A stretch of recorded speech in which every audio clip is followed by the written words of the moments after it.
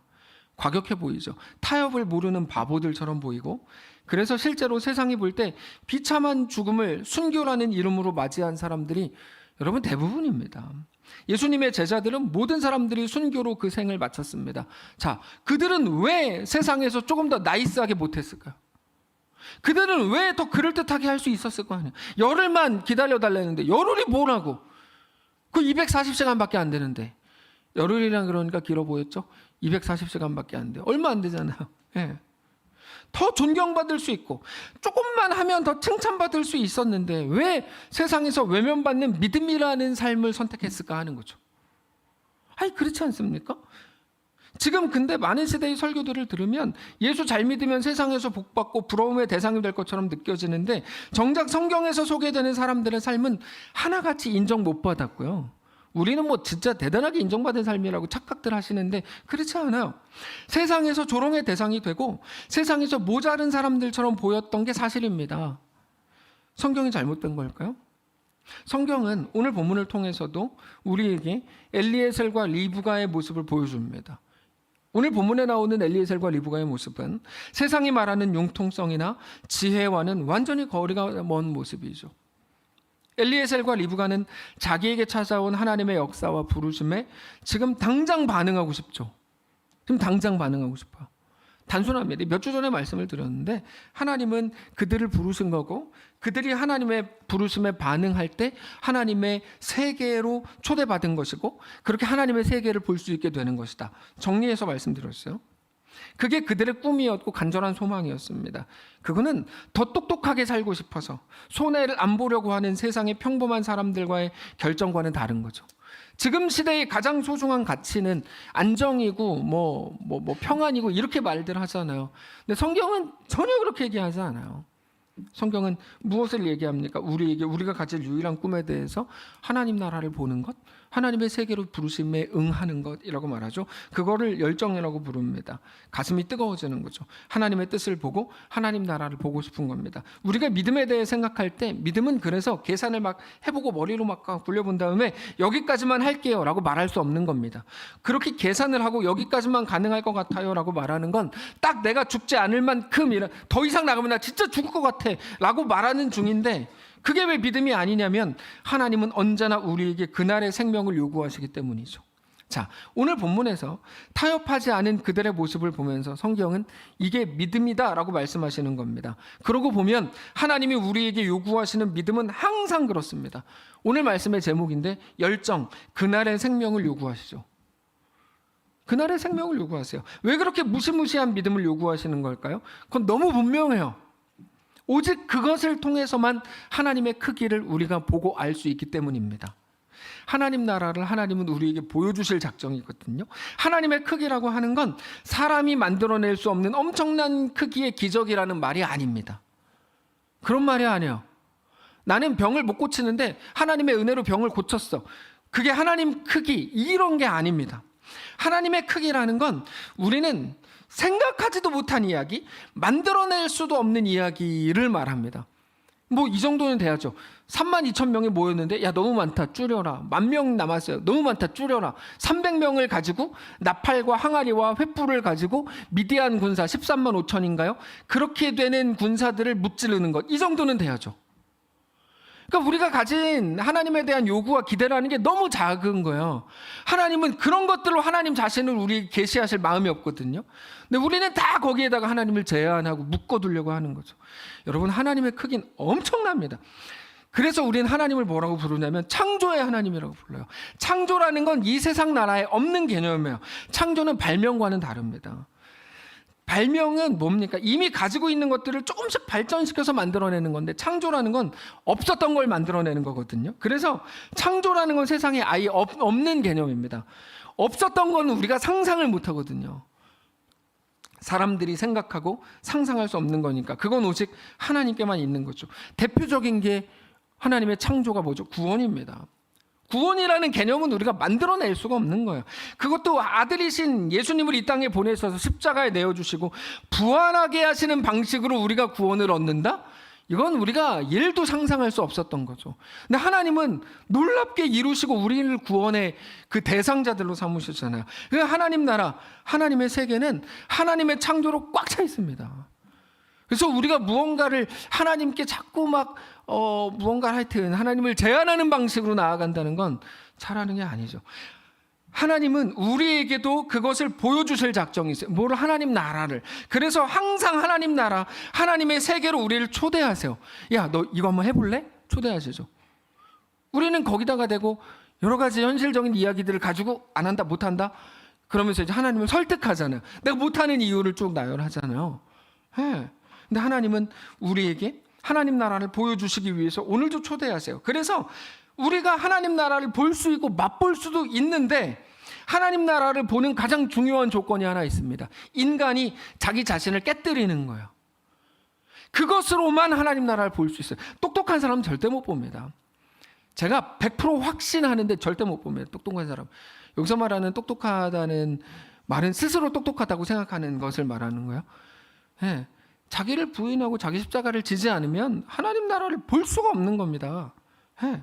그래서 하나님의 세계는 인간이 자기 자신을 깨뜨리기 전에는 절대로 맛볼 수가 없습니다.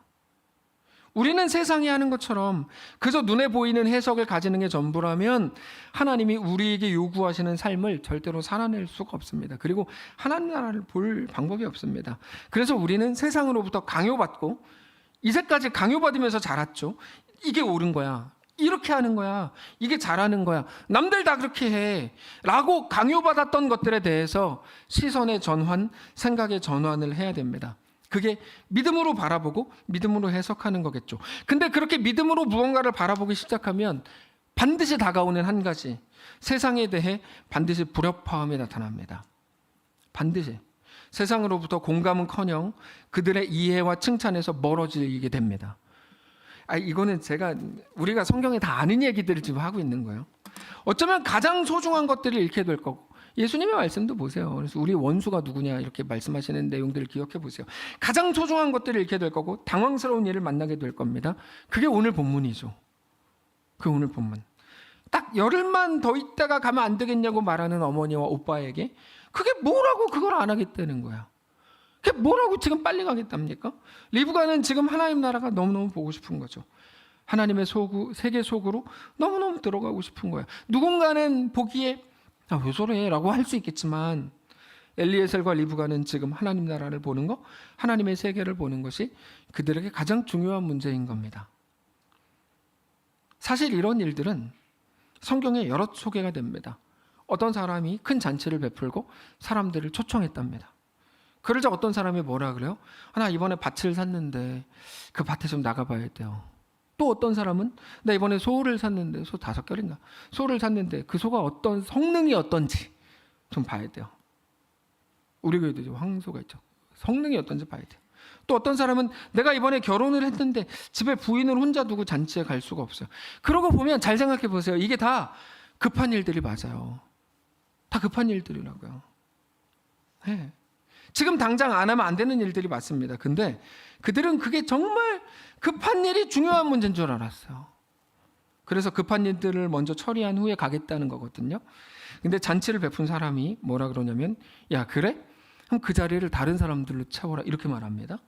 결국 그 본문, 누가복음 14장인데 그 본문의 이야기를 정리하면 그 잔치의 급한 일을 가장 중요한 일이라고 생각했던 사람들의 자리는 없었다는 겁니다. 무서운 내용입니다, 여러분. 이 내용이 성경에 한 번 나오는 내용이 아니에요. 마태복음에도 나오고 마가복음에도 나올걸요? 아마도. 충격적인 말씀입니다. 찾아봅시다. 누가복음 14장. 누가복음 14장 16절입니다. 누가복음 14장 16절. 오늘 어차피 설교가 일찍 끝나기 때문에 찾아봅시다. 누가복음 14장 16절. 신약성경 119페이지. 누가복음 14장 16절. 15절부터 보겠습니다. 함께 먹는 사람 중에 하나가 이 말을 듣고 이르되 무릇 하나님 나라에서 떡을 먹는 자는 복되도다 하니 이르시되, 예수님께서 말씀하시는 거죠. 어떤 사람이 큰 잔치를 베풀고 많은 사람을 청하였더니 잔치할 그 시각에 청하였던 자들에게 종을 보내어 이르되 오소서, 모든 것이 준비되었나이다.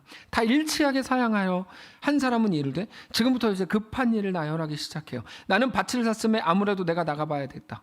청하건대 나를 양해하도록 하라. 그리고 나서 급한 일을 말하고 설득을 하죠. 여러분, 이게 많은 사람들의 패턴이에요. 18절. 또 한 사람은 이르되 나는 소 5겨레를 샀음에 시험하러 가니 청컨대 나를 양해하도록 하라. 또 한 사람은 이르되 20절. 나는 장가 들었으니 그러므로 가지 못하겠노라 하는지라. 종이 돌아와 주인에게 그대로 고하니 이에 집주인이 노하여 그 종에게 이르되 빨리 시내의 거리와 골목으로 나가서 가난한 자들과 몸 불편한 자들과 맹인들과 저는 자들을 데려오라 하니라.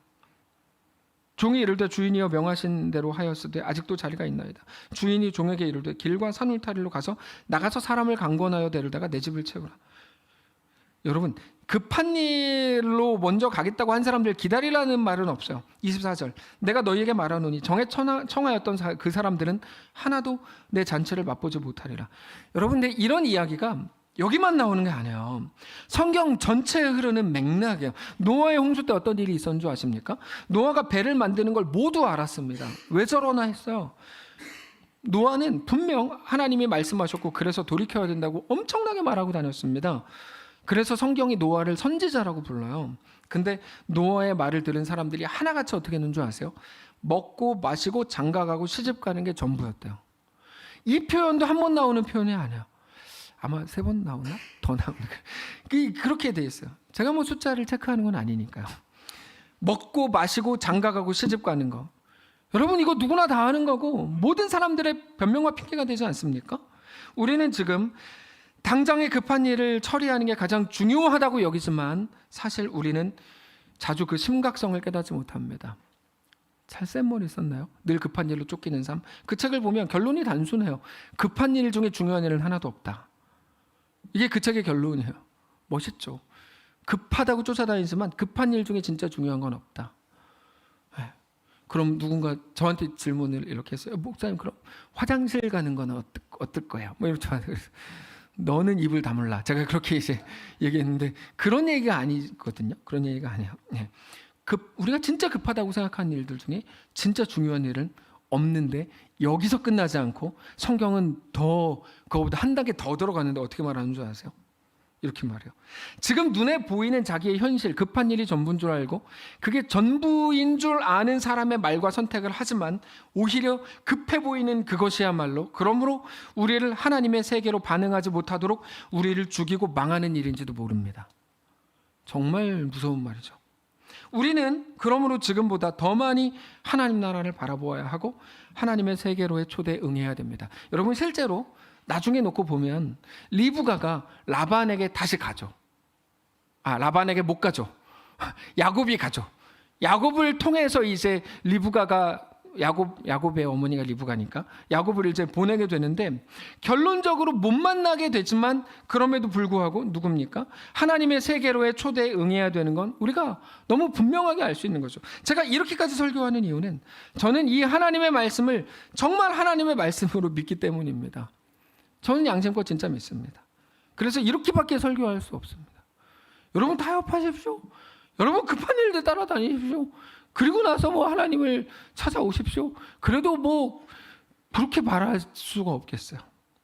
지금 다 때가 있는 건데 그때 맞는 그 일을 하시고 우리는 분명 100세까지 보장이 되었으니 99세에 하나님께 나와서 복을 받으십시오라고 저는 양심껏 얘기를 못하겠어요. 감사해요, 권사님. 근데 성도 여러분, 하나님의 세계로 초대하실 때 그 초대에 응하십시오. 급한 일, 당장의 일이 아니라 영원한 하나님 나라를 바라보십시오. 그게 우리를 살리는 겁니다. 그렇게 매일 우리에게 다가오시는 하나님 나라로의 초대, 하나님의 세계로의 이끄심에 응하십시오. 근데 재미있는 건 이겁니다. 급한 일이 아니라 하나님의 초대에 믿음으로 반응한 이후에 급한 일이 아무것도 아니었어요 라고 고백하게 되는 일들은 정말 많이 만납니다. 이거는 정말 많이 만나겠던데요. 전도 여행에만 가도 그런 고백들로 넘쳐납니다. 제가 이게 급한 일이라서 이건 줄 알았는데 이거 포기하고 이렇게 했는데 그러고 보니까 그게 아무것도 아니었던데요. 여러분 이거 정말 너무 많은 이야기인데 이게 이번 전도 여행 때 첫째 날 뽕느아 학교에서 사역을 하는데 첫 번째 순서가 정승식 청년의 찬양이었어요. 제가 아는 찬양이었어요. 이거 이날 저녁 때 고백한 내용이에요. 근데 너무 멋있게 들렸어요. 찬송가 478장을 베이스로 한 찬양인데 참 아름다워라 주님의 세계는. 우리는 이 찬양을 저도 예전에 항상 광대한 자연 앞에서만 불렀습니다. 멋진 산, 뭐 태조산 이런 데 가면 참 아름다워라 뭐 주님의 세계는 딱 불렀어요. 역시 우리 하나님의 세계는 광대해. 근데 감사해요. 근데 하나님 나라는 그런 자연이 아니라 오늘 리브가가 가서 보고 싶었고 엘리에셀이 느끼고 싶었던 하나님 나라로 성경은 우리에게 소개해요. 이게 놀라운 일이에요. 가사가 이렇습니다. 정말로 내가 나갔고 솔직할 수 있는 곳, 조금이라도 내 의라 말할 수 없는 이곳, 이곳은 바로 주님의 세계라. 세상은 항상 말하네 그 길이 아니라고.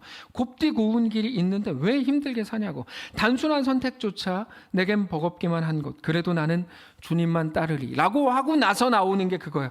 참 아름다워라 주님의 세계는. 그랜드 캐니언 가서 하는 고백이 아니에요. 그럴 수도 있겠 당연히. 제가 안 가봐가지고 이렇게 하는 게 아니고 꼭 그런 것만은 아니다라고 말씀드리는 거예요. 그랜드 캐니언만이 하나님이 지으신 세계가 아니고 우리 앞에 하나님은 우리를 계속 하나님의 나라로 초대하고 계시고 우리를 하나님의 세계로 자꾸 초대하고 계신다고요. 참 아름다워라 주님의 세계는. 얼마나 아름답냐면 저 솔로몬의 옷보다 더 고운 백합화를 보라. 야 하나님이 니네 그 못하겠냐. 주 찬송하는데 저 맑은 새소리 내 아버지의 지으신 그 솜씨 깊도다 더 깊도다 더 깊도다 하고 나서 이 사람이 이렇게 고백해요. 홍의삭 씨인가?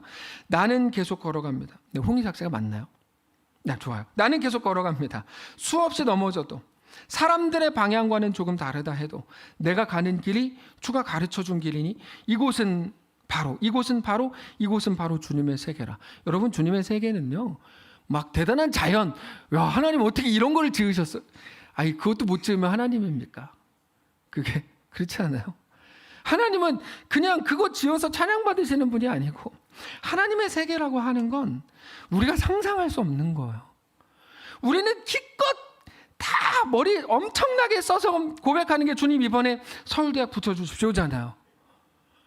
그런 거 아닙니까? 우리가 정말 잔머리라 그래서 죄송해요. 하여튼 그 머리 다 쓸 만큼 다 써가지고 하는 고백이 이번에 사업이 번창하게 해주십시오. 그럼 내가 10에 2조 할게요. 뭐 이런 거 아닙니까?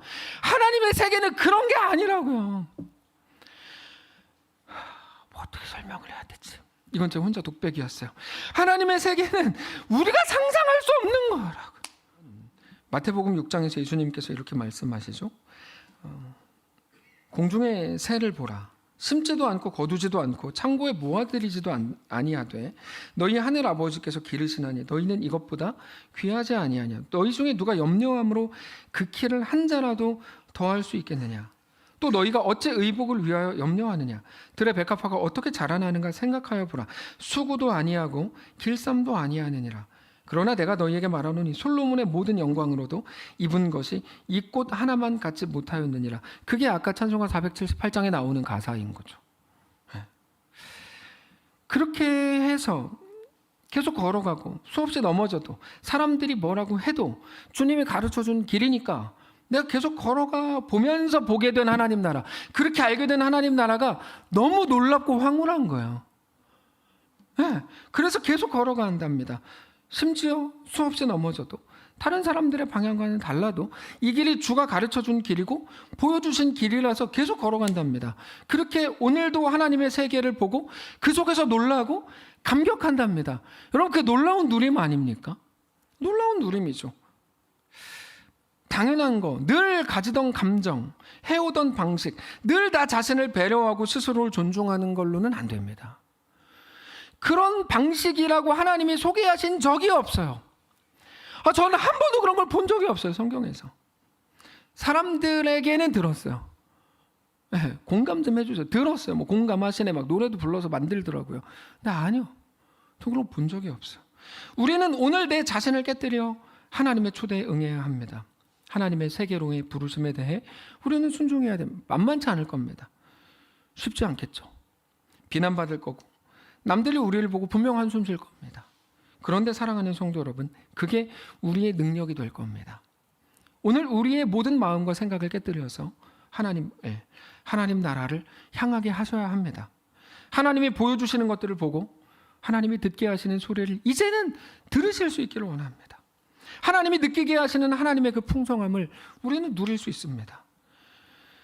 우리는 이 땅에서 적당히 사람들에게 칭찬받으면서 살도록 부르심을 받지 않았습니다. 그런 일 없습니다. 하나님의 백성으로 이 세상 한가운데에서도 하나님의 크기가 얼마나 큰 건지를 보도록 부르심을 받았습니다. 사람들은 기껏해서 애굽에서 종에서 조금 자유하게 되는 것을 꿈꿨지만 하나님이 보여주시는 건 홍해가 갈라지는 모습이었잖아요. 여러분, 이게 상상할 수 없는 거거든요. 하나님의 완전하심과 하나님의 왕되심으로 인해 우리는 얼마든지 놀라고 감격할 수 있습니다. 그렇게 하나님의 부르심이 뭔지, 하나님 나라가 뭔지 오늘 우리의 삶, 우리의 생명을 열정을 다해 하나님께 내어드리실 수 있기를 원합니다. 그렇게 세상에서 더 인정받고 부러움과 칭찬의 대상이 되려고 하지 마시고 우리를 온전히 하나님께 내어드리실 수 있기를 원합니다. 그렇게 오늘의 생명을 하나님께 내어드리는 우리의 열정으로 가득 채우는 귀한 날 되시기를 바랍니다. 기도하겠습니다. 하나님, 우리 삶을 맡아주시기를 원합니다.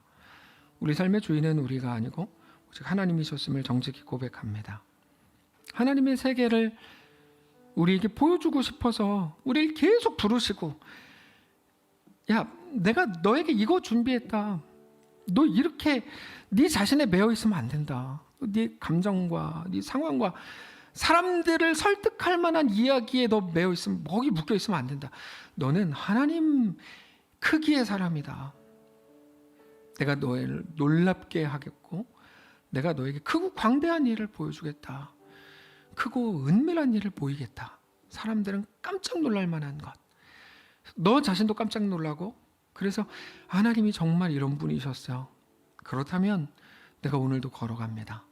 사람들이 뭐라고 해도, 사람들의 방향과는 조금 다르다고 해도 나는 그 길을 걷겠습니다라고 정직하게 고백하고 우리 자신을 내어드리는 사랑하는 모든 성도들 다 되게 하시옵소서. 그래서 2024년이 다 지나가기 전에 하나님 나라를 나는 보았다. 하나님 나라는 엄청난 거다. 하나님의 아버지 되심, 하나님의 주인 되심이라고 하는 건 정말 내가 생각했던 것과 차원이 다르다. 정직히 고백할 수 있는 우리 모두가 되게 하시옵소서.